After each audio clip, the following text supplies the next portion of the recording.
understudy. Cooper Rush steps in and steps up. We're starting there. Then Cleveland. Hard to believe land are the last place Browns all done after another Steeler Sunday and hold everything. What happened to Tampa Tom? Suddenly it's the Saints in the South. Oh, let's do this thing. It's time to get up, starting right now. Welcome to our studio and Get Up presented by T-Mobile. That's Rex, that's RC, that's Dan Orlovsky. I'm Mike White. Delighted to have you here as we get his name this time. Rolling. Come on, that's the kind of mood that we're in today, and we begin with the end of your Sunday in the NFL. Cowboys, Vikings, Dak Prescott before the game, trying to get that calf loosened up, and they would make the decision. He's not going to go. Cooper Rush makes his first NFL start. But Dan, it was the Vikings offense that would start fast. Yeah, one-on-one with your tight end on a safety. This is a great contested catch early for this Vikings offense. Tyler Conklin moving the chains, and then it's Adam Thielen taking it home. They ran a little one-step screen early on this game. This time they pump it. Diggs got his eyes in the backfield. Beautiful play design for the Thielen touchdown. Let's go to the second half. Cowboys down 10-3, 3rd and 8. Rush, how about this play? The safeties are trying to disguise coverage, and they blow out of there at the snap with their backs to the middle of the field. Awesome job by Cedric Wilson splitting those safeties, and Cooper Rush making the perfect throw. 73 yards, longest Cowboys completion since 2018. We're tied at 10. Later in the quarter, Cowboys, oh, they're tricky. Yeah, it was a day for backup quarterbacks. Maybe the Cowboys got another one in Cedric Wilson. Yo, that's beautiful. That's a dive, bro. That is a dive on the run. To the right, kind of in between defenders to CeeDee Lamb. That's a great throw by Cedric Wilson. Fourth quarter now, less than 3 minutes to go. Cowboys, they kept coming from behind, down 16-13. How about this catch? Incredible hand-eye coordination by Amari Cooper. This ball's actually going to hit Breland in the chest. And look at, he tips it to himself right there, tips it to himself, and makes that great catch. $100 million hands, Dan. Yeah, beautiful job. $100 million hands. That's Cooper Rush's family watching on nervously. RC, how about Zeke Elliott on this play? Hey, Zeke Elliott, this is what football is about. This is a physical football play, even though it doesn't seem like it. Feed me, feed me. Final minute, 1st and goal. Cooper Rush, can he get it done? Yeah, Greeny, this is another great catch by Amari Cooper. It is. Watch this angle. He's going to reach over the defensive back, little Mossum, and pull it away. See how he pulls it away like a basketball rebound away from the DB. Great catch. Happy Cowboys. Give me a happy family there. Cooper Rush. Oh, then give me happy Jerry. There we go. Terry does. Cooper Rush throws for 325 yards. No Dak. No problem. Cowboys get the win. Dan, what does that win mean last night? As of right now, the Cowboys are the best team in the NFC. To go on the road and play a good football team without your starting quarterback, you lose your left tackle, and win that football game, you're the best team. You are the team to beat in the NFC right now. The way Cooper Rush stepped up and played competent football around the pieces and just not hurting this football team so much and giving them the chance to win the game is a big deal. This game was run because of two things, turnovers, but really because the Cowboys defense had to go on the field in sudden change situations twice, right around midfield, and give up 0 points. And then Ezekiel Elliott, a little bit of throwback play on that 3rd and 11. This is old school Zeke. Catch the football and just, I'm going to be bigger, better, and tougher than you are in that moment. Cowboys are the team to beat in the NFC. That was 3 things, but I'll allow it. Everybody's thunder. The defense. Let's talk about you and all morning. How about that, Cowboys? How about them defense? That defense was ridiculous how good it was. And we knew going in, anytime you're playing a backup quarterback, your defense has to step up. We've talked about it all year about how this defense is not the same defense it was last year. It's not. This is one of the fastest defenses in the league. We talk about Diggs. We talk about Van Der Esch. We talk about all these guys. How about talking about the Randy Gregory? Gregory gets to the passer faster than anybody in the league. You wonder why we know about all the all his problems that he's had. This is why they kept keeping him.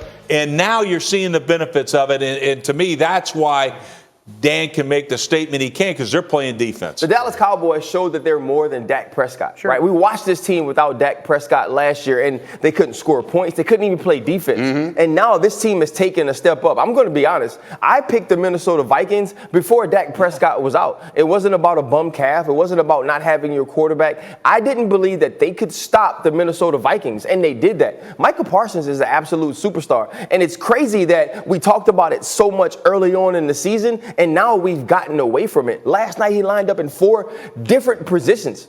right? And even when you look at Trayvon Diggs, he didn't make the huge play, but he stopped giving up the big play, right? He stopped giving up yardage. He made plays throughout the entire night. And then you look at a guy like Cooper Rush, he said, you know what? I'm going to let my playmakers around me make plays. This is an un-Dallas Cowboys-like win. Yeah. And if you're this team, you have to feel good going forward. 2 wins in a row that they never get in years past. Yeah. The New England game before the bye, and now this one. And it does beg a question, Rex. You know, the calf is something you're going to deal with. The division is something to keep an eye on. If you're the coach of the Cowboys, are you giving some thought to keeping Dak in the bullpen, if you will, as long as this thing keeps rolling? Yeah, I mean, you have to. If he's not healthy, you don't put him out there.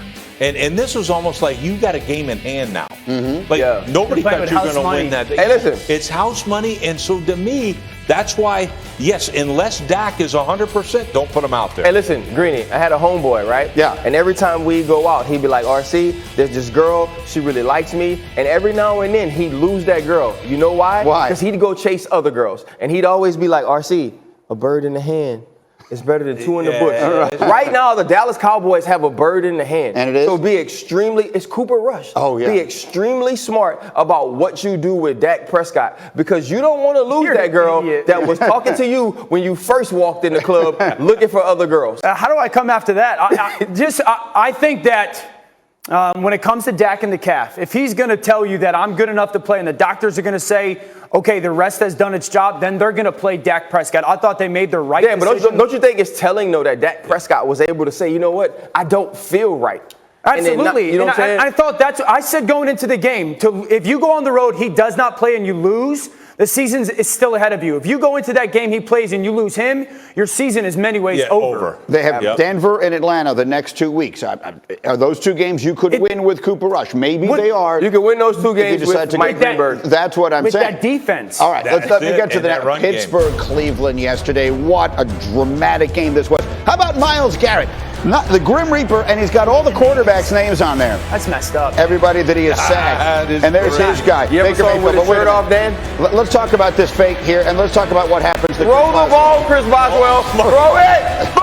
You know what? I get the Welcome to knowing what it's like to playing. Hey, when you're getting to your fourth read at practice against the practice squad, it doesn't feel like that. Yeah. I get it, Chris. I've done great things at practice as well. That's a concussion, and he would miss the rest of the day, and it would be a huge factor in the game. Now, third quarter, D'Ernest Johnson. Yeah, it's a nice job by the Browns of really going horizontal on that handoff, and then Johnson making the vertical cut. Steelers would answer right back. You know what the Steelers have found? A running game. Yeah, specifically the interior of their offensive line played bully ball against the Browns defense.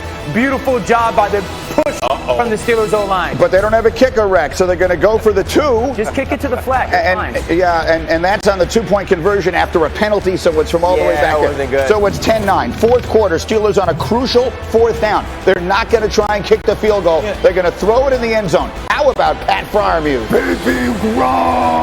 This is a great catch by Freiermuth. This is really supposed to go to the back pylon. It's an adjustment by him and Big Ben. Look at the hand-eye. When I was playing in Pittsburgh, you know what they be saying right now, Dan? Heath Miller, no doubt. No doubt. It's a great catch. Now, Baker Mayfield trying to answer back. Look at the spirit along the sideline after he gets hit. Greeny, this is why I love Baker. First of all, should have been a flag. Second of all, I love his emotion. Look at him. You know, playing one arm. This is why he's beloved by so many in that city. But let's go later in the okay. All right, Jarvis Landry, RC, going to take care of business. Oh no! I thought he was going to take care of business. I don't really like how you threw that to me like that, Greeny. I'm not going to say anything bad about anybody who went to LSU. I understand. Exactly. Well, you're going to have to win this game. How about this one? Here's his chance to make up for it, Dan. We can't say anything bad, or we can keep it real that this is another drop by Jarvis Landry. Fourth down. Rex, here it comes again. Avert your eyes. Look at the fourth down one. Don't. Oh, God. You can't throw it better, He's right? the most reliable player on their team. So are we going to say 15-10 is your the final. snow was in his eyes, Dan? Steelers get the win. Baker Mayfield. But there's a glare. It's on all of us. Everybody's going to point fingers at a few plays, but the fact is we just didn't get into a rhythm today. And Jarvis is a veteran guy. He's one of our best leaders. We all have to take ownership. This doesn't just fall on him at all by any means. You know, there was a lot of throws we could have made today. There were plays we should have had. Plain and simple. I really just go back to 2 or 3 plays in this game where myself have an opportunity to make plays and just didn't. That's a brutal loss. I mean, that is a brutal loss. If it went to UConn, he definitely would have accepted that like that. That's a brutal loss.